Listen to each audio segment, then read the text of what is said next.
FFV, me quero me basta dia tá me mesmo estava a acercar e que resultado de uma comissão de veterano para com não por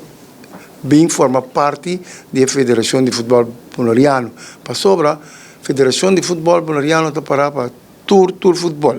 que me andi for de muita tende grande beach futebol futsal então para nós tá mas é importante que tour bem afiliar-se com nós e olha nós tem capa de futebol completo de parte de FFV.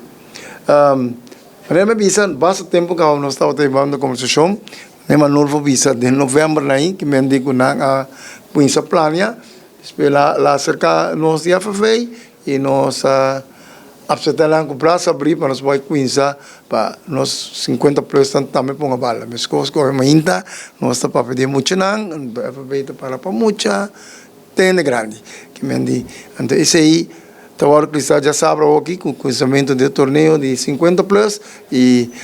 seguro ele vai continuar por isso esse aí é mira também de FFV que nós está cooperar completamente com a comissão para o futebol de 50 players poderá zetar, mas nós também sabemos que me digo é torneio, depois torneio me quer torneio tem ganho para seguir mas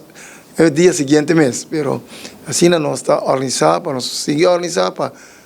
outro ano me quer oferecer mês nós vamos com um campeonato mês de 50 plus que o país drive mês coisas que nós temos campeonato de junior nós temos campeonato de juvenil então 50 plus também